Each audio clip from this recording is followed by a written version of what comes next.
Hello dear students of 9th class. In our last video we have discussed about some problems related to complementary and supplementary angles. Now we are going to starting exercise 7a. In first question we have to just define the following terms which we have earlier studied in my last two videos. The definition of angles, obtuse angles, supplementary like this. Okay. Now in question number 2 you just have to calculate the complement of the following angles. तो complement कैसे निकालते हैं? Complement निकाला जाता है क्योंकि दो angle का सम आपका कॉम्प्लीमेंट्री तब होगा जब वो दो एंगल का सम आपका 90 डिग्री होगा. तो अगर हम कॉम्प्लीमेंट्री निकालेंगे 55 का तो इसे कैसे करेंगे? तो कॉम्प्लीमेंट विल बी और 90 माइनस एक्स. तो एक्स क्या हो जाएगा आपका 55. तो आप इस क्वेश्चन को इस तरीके से कर सकते हैं. क्वेश्चन नंबर 2, 55 डिग्री का कॉम्प्लीमेंट क्या हो जाएगा? 90 माइनस 55. तो इट विल बी और वॉट? इट विल बी और 35. ओके आप किसका निकालना है? 16 डिग्री का कॉम्प्लीमेंट निकालना है. तो ये भी आपको इसी तरीके से कैलकुलेट करेंगे. 90 minus 16 so it will be और 74 डिग्री.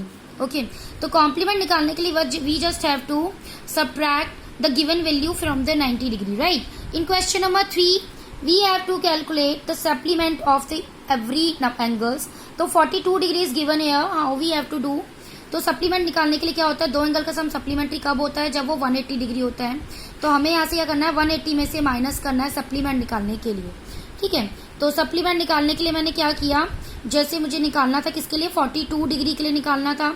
तो 180 माइनस 42 करेंगे सो इट विल बी और 138 डिग्री. राइट. अब मुझे निकालना है किसके लिए? 90 डिग्री के लिए निकालेंगे.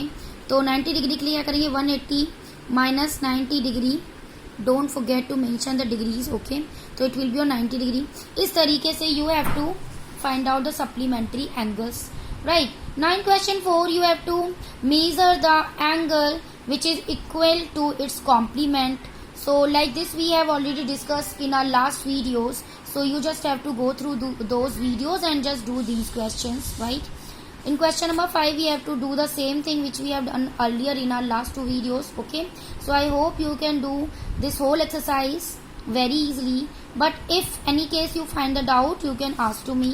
Okay so in question 6 also you have to do the same thing.